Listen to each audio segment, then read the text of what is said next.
بسم الله الرحمن الرحيم. نمبر عنوان بيع الثمار قبل بدو الصلاح وبعده. میوه خرڅول دا غي د پخېدلو نه مخکې او دا غي د پخېدلو نه پس. مولوی صاحب امام ترمذی رحم الله باب قائم کړی دی په عنوان باندې. به پکې احادیث راوړي دي. احادیثو کې تقریبا 3 قسم الفاظ راغلي دي. نهى عن بيع النخل حتى يزهو، د قجرو د بین منع کړي د تر دې چې هغه خوشنما شي، هغه خسته معلوم شي، معنا پخی. همدغه شان نهى عن بيع السنبل حتى يبيض، تر دې چې سپین شي، غنم برابر شي.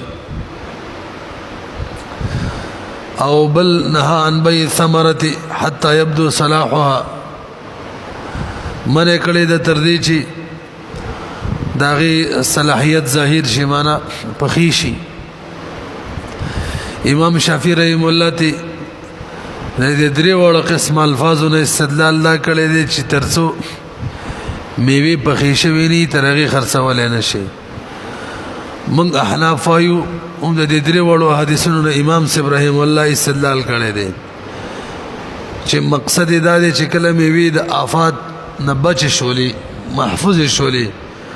دغه وخت کې خرڅول شي. خدای دې چې قابل انتفاع وي حیواناتو لپاره یا انسانانو لپاره. نن سبا چې میوه بيخي کچه کچه قابل انتفاع انسانانو لپاره، اچار و غیره ته جوړی کنه، بس دومره کافی ده. میوه مسله دا چې لا باغ کې میوه نه ظاهري شوی بيخي، پاخي خلاصه کې کچم نه ظاهري شوی، نو داغه بیا صحیح نه ده، ځکه دا بیا د معدوم ده. اما ویلو وجوه فاسده بیا فاسده باطله کی د فساد د پاره دیارلس وجوهات دغه کی یو ده بیا د معدوم. او حضرت دی کی دی کی 72 صورت ده چې خلق د باغ بیا د 2-3 کالو د پاره کوي میوه بیا، حالانکه حدیث کې د بای سینین نه من راغلی، نو دا نه ده صحیح. دویم صورت دا دی چې میوه ظاهري شوي. اوس دوه صورت دي. یو دا چې میوه بیخي ظاهري شوي نه وي، هغه به ناجایز. او چې میوه ظاهري شوي دوه صورتونه پخې دي کله نه دي. نو کله پخې نه قبل بدو الصلاح ورته وي. نمبر 3 دی کې 3 صورت جوړيږي. مشتری مبيوالي بایو ته شرط ولګي به شرط القطع، کټکه به وړي. دا صورت نټول ایمو په نظم باندې جایز دی. دیم بای ورته وي،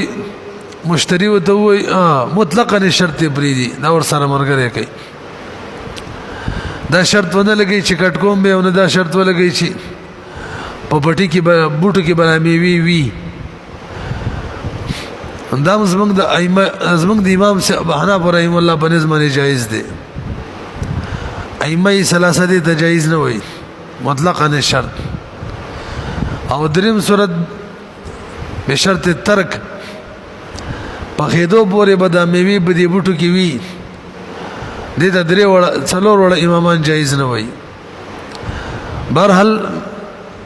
دویم صورت هم دا ویلو چې مطلقاً شرط وي، شرط پکې د کټ کېدلو پاتې کېدلو نه لګېدلې. دې باره کې به علامه شافعي فرمایي کچره عرف جوړ عرف د دې خبرې چې میوه به بوټي کې پریدو، لبه المعروف کالمشروط، المعروف بین التجار کالمشروط بینهم، التعین بالعرف كالتعین بالنص. دا 42 43 44 ما او 44 ماده په وجه دا بداسي لکه چې باقاعده شرط لګولې ده، دا هم جایز نه وي. البته متأخرین احناف وی کچری رواج جوړ شو عرف عام شو په دغه صورت کې با دا مطلق ان شرط کې اگر چې عرف د دې جوړي چې شرط خلق لګي خدا شی عام شوی هر چا دغه شانکار کول او بوټ کې به خودل نو په دغه صورت کې به جایز وي قیاس د قاعده تقاضا خدا د چې المعروف کالمشروط گویا باقاعده شرط لګولې جایز دی نشي البته عرف کی خلق دا کار کوي عملی تور باندې نو عرف د وجه به قیاس فریدي کو نه استحسان بل اجماع د وجه نه عرف عام او د تعامل په وجه باندې به دویم صورت دا دی چې میوه پخې شوی بعد بدو الصلاح بهم درې صورت دي نو که بشرط د ائمه ثلاثه بنظمانی د بخیدلو نه پس ټول صورتونه جایز دي منګه حنف میوي چې نه بخښوي او که بخښوي کوم صورتونه د جواز عدم جواز جوړیږي قشان وایو بشرط القطع جائز بشرط الترک ناجائز او مطلق عن الشرط چې دام جائز او به امام محمد رحمه الله فرمای علماء په فتوا ورکړي استحسانا د قول کړي کچري میوه د صحت ته رسیدلې و چې مزید داغه غسایز چې ونه زیاتې دلو نو به شرط ترکم جایز ده رسو خبره به قبل بدو صلاح کې یو صورت به شرط ترک منګنا جایز کو هغه مبارک علامه شامی وګت کلام کړي اخر کې فرمای چلکا تقریبا علامه فضلی کې سنوم دې دغه په حواله باندې خبرې لیکلې کو عرف جوړ شو عرف او بشرط ترک باندې عرف جوړ شو نو به د عرف د وجنا دغه بشرط ترک والا کم قیاس سے دا بپریدو ازي غیبن لګرامات شو کا بشرط ترک ناجایز وجد عدم جواز سوا هغه دا چې په پیسو باندې با د میوي په دې بوټو کې بریدي ک بلا پیسې که په پیسو باندې بریدي اجاره ده او که بغیر د پیسو بریدي نو عاریه ده نو که ار یو جوړیږي به نه د جایز وجه سره دا شرط په بیا کې لګي به شرط ترک چې هغه د مقتضی عقد خلاف دی او زکه خلاف دی چې بده کې ملک د غیر په خپل ملک باندې مشغولول دي مشتری خپل ملک باندې د بای ملک بوټي مشغولي او ور سره صفقه فی صفقه ده نو صفقه فی صفقه ما تستویلو چې دې خپل معنی د لاس بلاس وهل او اصطلاح کی صفقه فی صفقه عقد تویلی کی عرب چې کله عقد عربو بچ عقد وکړ لاس به د یو لاس مبل باندې وهلو یا د سی وای لاس به ملاول او دیمه اصطلاح ده بیعه فی بیعه نڅو کوئی دواړه یودی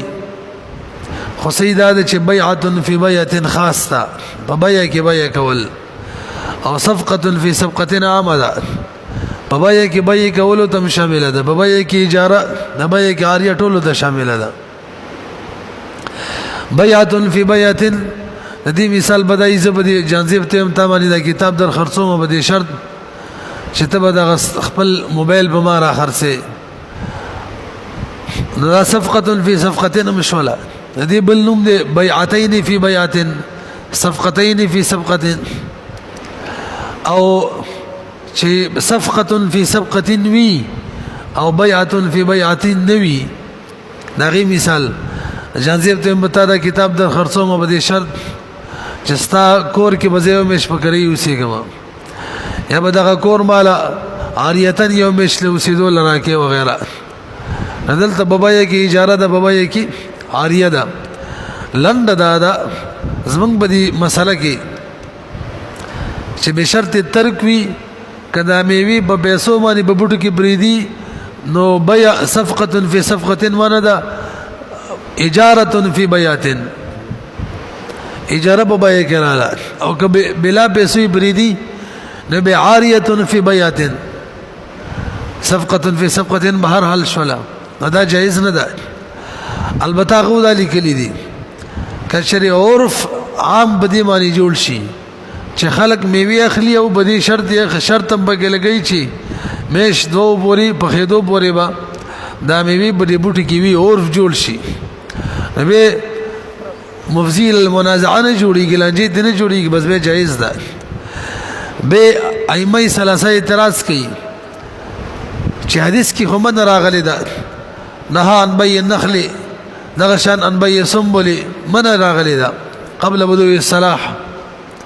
نتاز خدري وړ صورتونه قبل بدو الصلاح جایز کړه پکې فاطم څکړه جواب دار موږ ورته وایو قبل بدو الصلاح مطلق راغلي ده تاسو په یو صورت ولی جایز کړي تخصیص تاسو هم کړي به شرط القطع به موږ جواب کوو چې بھئی اصل کې دا حدیث چې دا په مشوره حمل لې امام بخاری رحمه الله د زید ابن ثابت رضی الله تعالی عنہ قصه نقل کړي غوي خلق بدغه شن سوداګانی کولې به برسل انجی جوړېدل دا یغه حاصل لې مشتری بویل آفت او مصیبت پر راغله ماته صفات نشو کله چې لانجی زید شولې نبی له صلوات و سلام فرمایل او ای به تور ارشاد فرمایلو چې تاسو مخکې د پخېدلو نه بیا مکوئ مخکې د سپینېدلو نه د غنم وغیره مخرڅوئ مخکې د ظاهرېدلو د هغې د پخوالي نه مخرڅوئ دا درې واړه روایتونه رسې په مشوره باندې حمل لې خجی یو صورت دی کچری باغ کې بازي میوي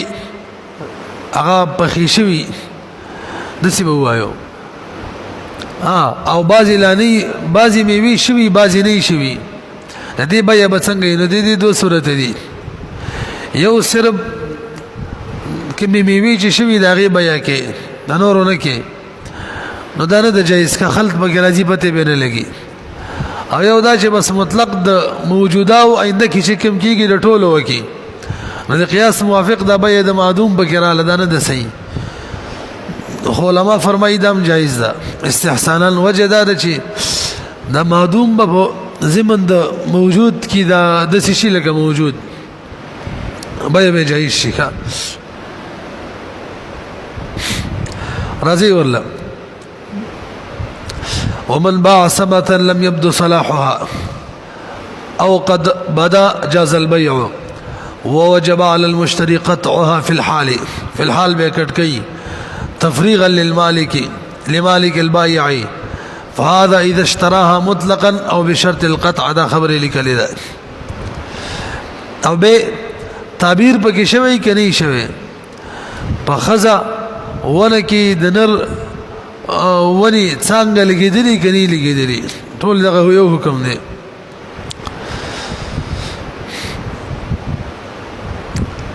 ووجب على المشتري قطعها في الحال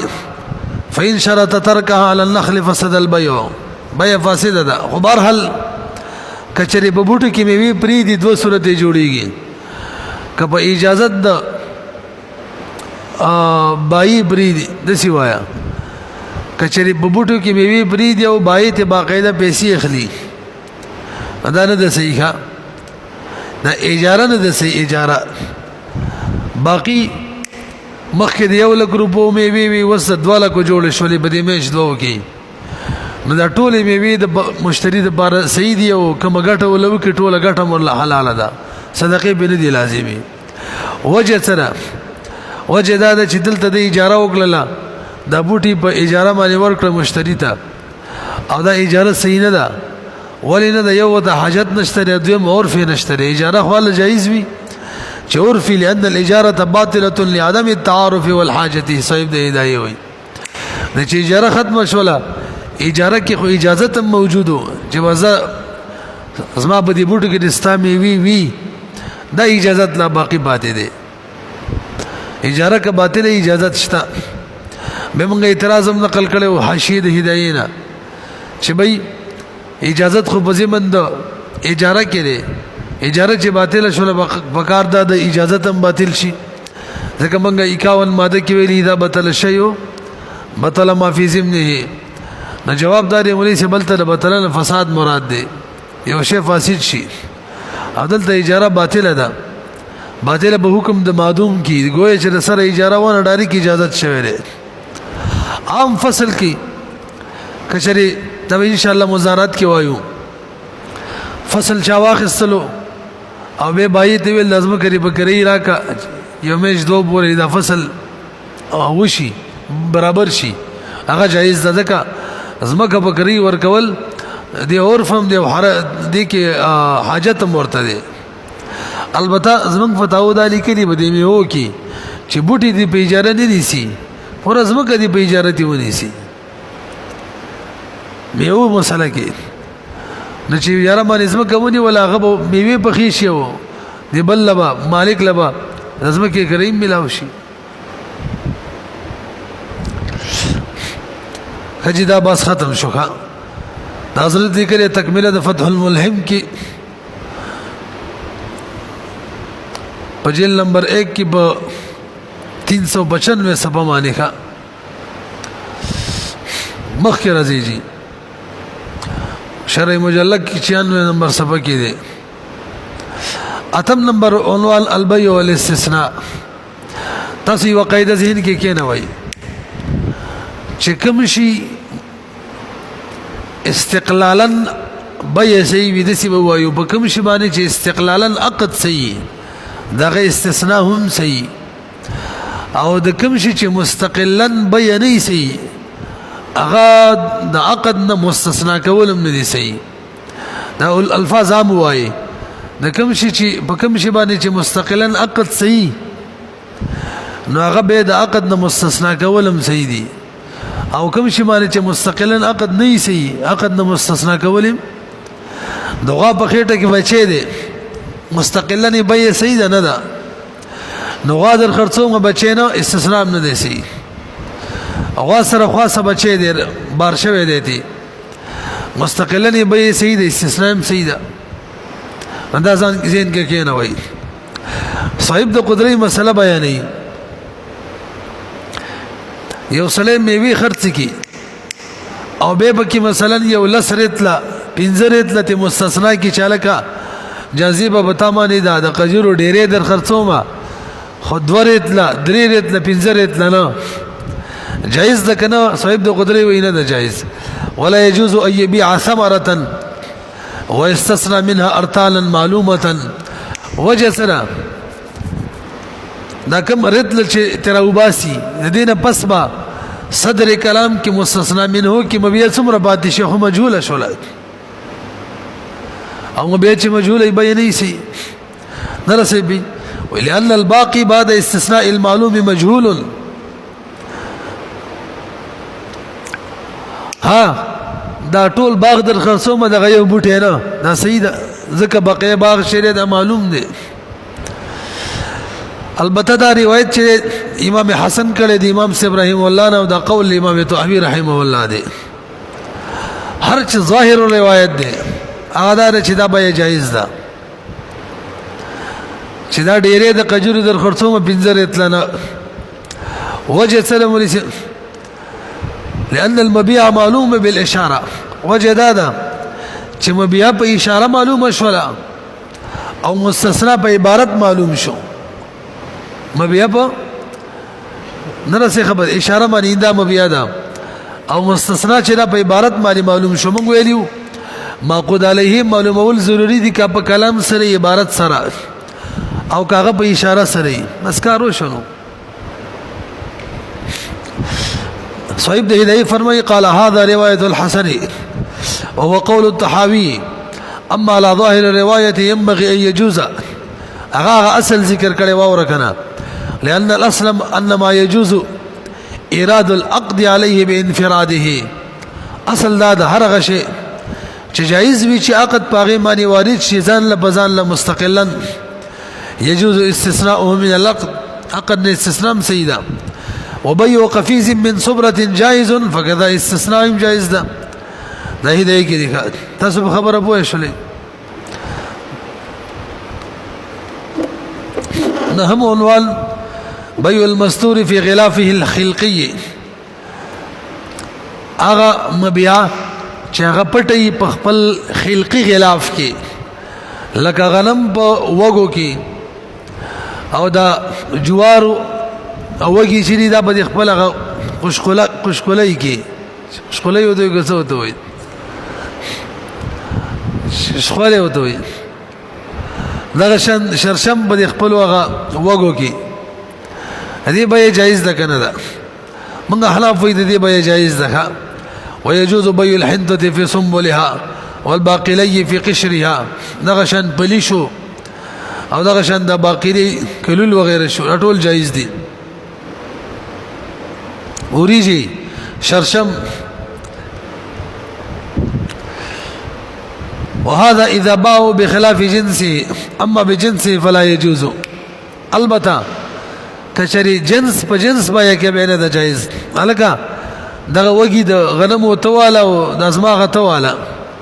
د استاد غنم وګي به ما را خرڅ کړ زما د غنم وګو مانی استاد جوار غزما بجوار مانی استاد شرشم دانو کې دي هغه ما باندې را خرڅ کړ زما د شرشم بدانو مانی به نه ده جایز وجه سره مولسم اوس خو باید اموال ربویو کیږي کنه او باید اموال ربویو مجازفتن چې ما ول نه ده جایز دا کمه زیته احتمال لبکی یعنی شبه ربا دا او شبه ربا په حکم د ربا کی وی ويجوز بيع الحنطة في سنبلها والباقلي في قشرها دا وشو لسم ما لا ينتفع من المبيع الا به يدخل طبعا برغوريجي هغه شی چې د مبيع فائدہ نه خستل کیږي مگر پاغه سره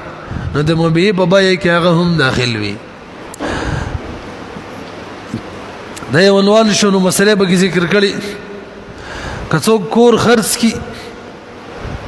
نو د کور د ورونو سره کوم متصل تالی دي د ورونو کې چې دنه جوړ شوی دا مور سره خرڅ شولې زکه د کور نه فائدہ نشي غستلې بغیر دغه تالی نه نه به خپل رالي هغه تالی نه یادې کوم چې علاهده مستقلا خلق کور ته لګي بلکې دروازه کې چې پیټي هغه یادې نه رسېږي او به چابین بکرالی ذکر د تعلین فائدہ نشه غستله بغیر د چابینونو برحال من څلور قاعده ویلې یو دا وا کوم شي چې د مبيع د اجزاء او نوی عرف کې د مبيع په بای کې باغم داخل وي بای کې باغ داخل وي دویم د مبيع نوی طبعا نو ترڅو چې تسریع د عدم بینی شي د دوالو صورتونو کې نو بیع دې ته به هم شاملې او دریم شورف کې خلق د مبيع نه غړي نو د مبيع په بای کې مبيع بیع باغې ته شاملې ترڅو پورې چې تسریع د عدم بینی شي او دا څلورم مرګره کوي چې کوم شی داسي چې مبيع نه فائدہ د دین غیر نه خستل کیږي وبايه کې بداهم داخل وي لکه دا وسم چې ویل يعني مفاتيح الاغلاق المركبه على الابواب لان الاغلاق تدخل في بيع الدار لانها مركبه فيها للبقاء او دا سم ویل شو کوم شی د مبيع سره متصل به اتصال قرار باندې دا مر سره متصل والمفتاح يدخل في بيع الغلق بغير تسميه ذكر بعض دبي دي مبيع دي وسوي اذا كانت المفاتيح والاغلاق من الخشب المتصل بالباب واذا كانت من الحديد غير متصل به لا يدخل بالاجماع نداخلي بك برحل ومن باع دارا دخل في البيع مفاتيح واغلاقها 48 نمبر مذهب کې لګي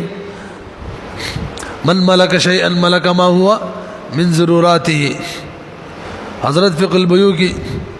جلد نمبر 2 صفحہ نمبر 1177 کې د دې قصه کړې ده او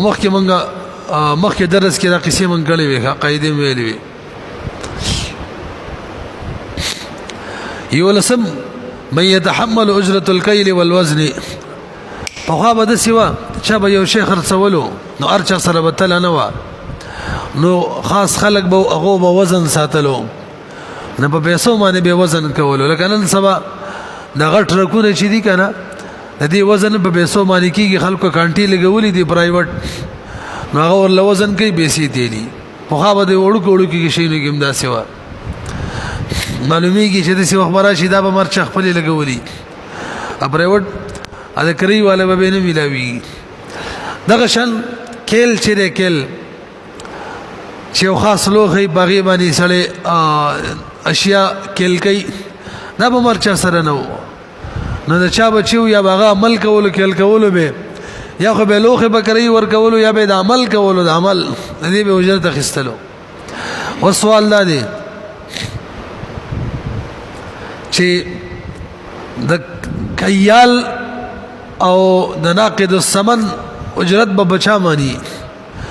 پیسې به مخکې نقد کولې چې دا صحیح دي که نه دي کوټه دي که کره دي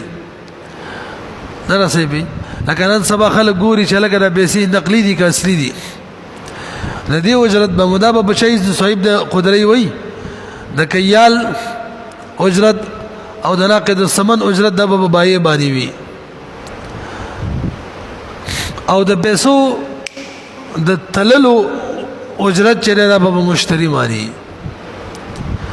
دا کومه مسله قدرت مولا لیکلی هم دا مفتابه رائے ده اگر چې نور اقوال مګشتره ښه برحال اجرت الکیالی اجرت د کیال چې دا په بایې ده وجه لان الکیل لا بد منه للتسلیم وهو على البایع کیل چې دی ولې سب لګ برګوري د تسلیم لپاره ضروری دی اول به کیل کې به بسپاری دا مسله روانه ده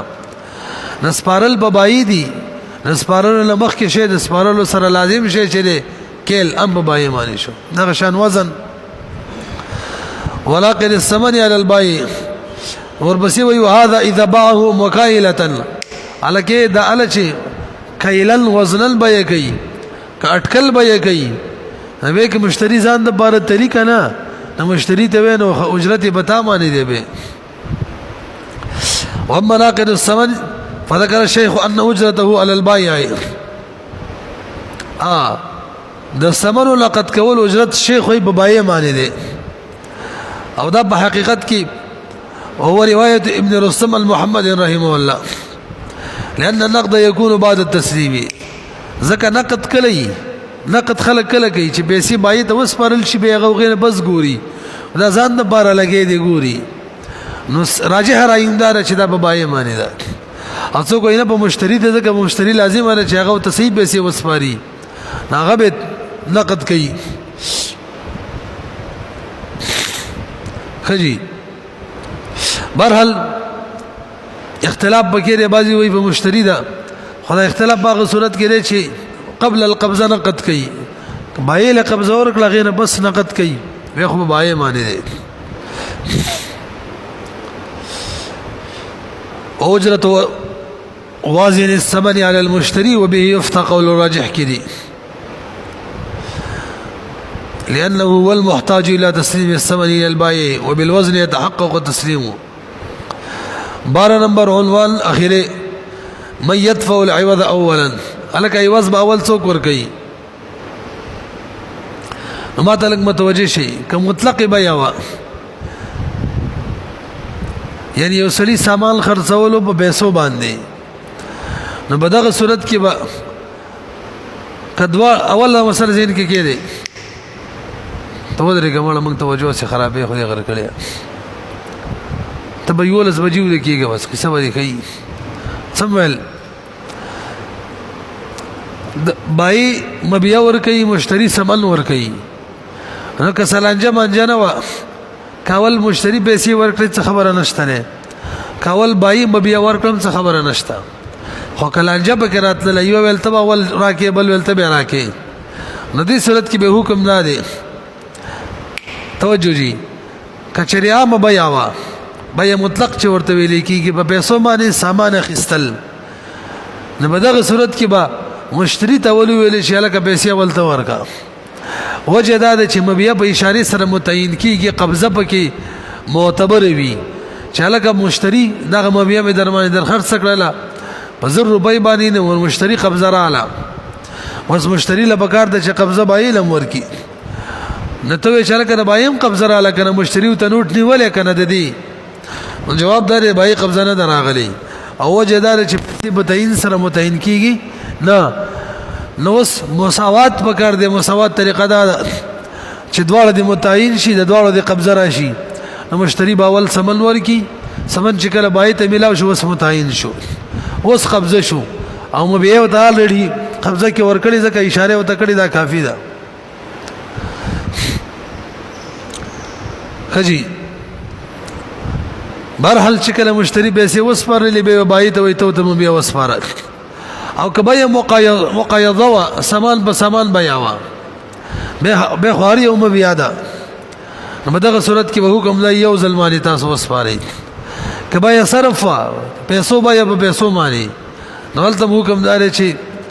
پتاین باندې نه متعین کیږي قبضه سره متعین کیږي دواړه به یو ظلمانی او الله ورکه ومن باع سلعه بثمن قيل للمشتري ادفع الثمن اولا فاذا دفع قيل للبائع سلم المبيع ومن باع سلعه بسلعه او ثمنا بثمن قيل لهما سلما معا وليس بس اهم مساله ده تسلیم د مبيع معنا د مبيع قبضه کې ورکول نلاندي بیان کړي التسلیم يكون بالتخليه على وجه يتمكن من القبض بلا مانع ولا حائل قبضه ورکول تسلیم دادي چې بای تخلیه وکي د مبيعنا او مشتری کې قبضه کوي څه حائل بکینه وي سمانه بکینه قبضه کول شي بس دا قبضه شولا راځي لکه وګدو وایو ښا د قبضه تقریبا لسیول صورتونه دي په خبره باندې پیګو کنه اول مشتری چې کله مبيع استعمال کی بس دا قبضه شولا دې ته مالکانه تصرف فعلی کیږي پوه شولې به یو دویم مشتری مبيع ضایع کړل هلاک کړل یای بګی داسې تصرف یای بګی عیب پیدا کو عیب چې دغه کم اصل منفعت یې غیب بدل کو عیب کی پیدا کو نو بده دویم صورت کې مبيع هلاکول او مبيع کې عیب پیدا کول دا هم قبضه ده څه صورت شو د قبضه دو دریم مشتری بای تخپل ظرف ورکی هو دا درواله دي کړه ته چینی روا چوا دا درواله دي کړه ته پي روا چوا دا درواله دي وريج ولته دي کړه ته وريج روا چوا خپل لوخي ورولې دي دا صاحب دې دې خبره ډېر وګد ذکر کړی او ځکه هغه چې لوخي د مشتری کنه نو ملک د مشتری سره یو ځای شو نو قبضه را لوز مبيع ملک د مشتری او د لوخ هم دغه دي ها کبای ته وې ستا بلوخي کې واچوا بیا قبضه نه راځي درې څلورم حیوان واخستلو سروي او ځان سره روان کړلو مشتری دا ځان سره حیوان روانول بس دا قبضه ده خجی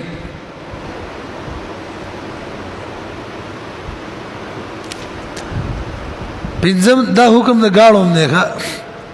یو سړي گاړې واخستلو او بګې سور شو روان یې کړلو نو ته زه بولې رالی مزدا د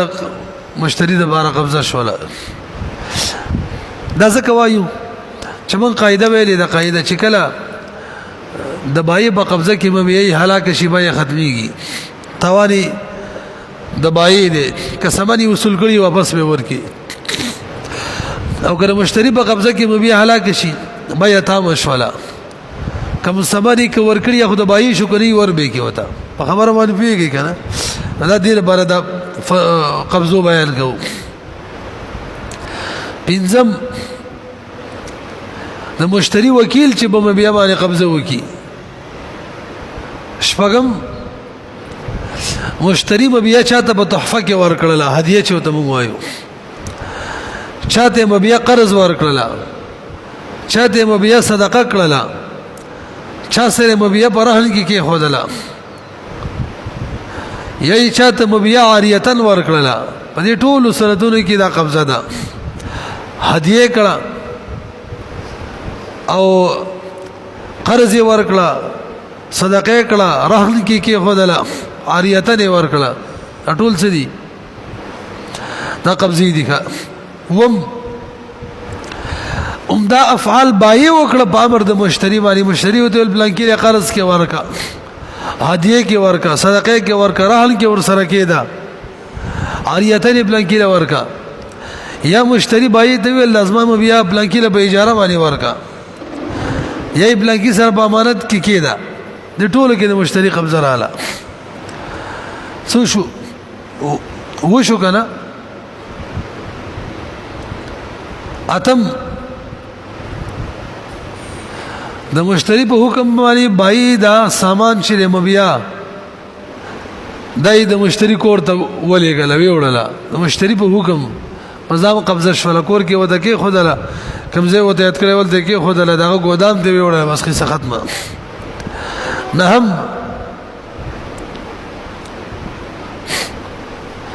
بای چې د مبیا په خپل دکان کې د نورو سامانونو نه غاړې تکړه مشتری وته دغه غاړې ته کې ځان لیکړه ته تخلیه ویلې کیږي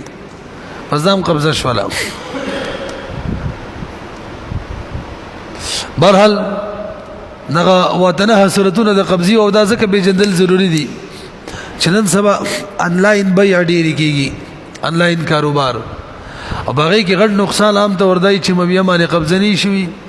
او مخکې خرڅي او مبیا باندې چې قبضه نه شي مخکې خرڅ نه ده جایز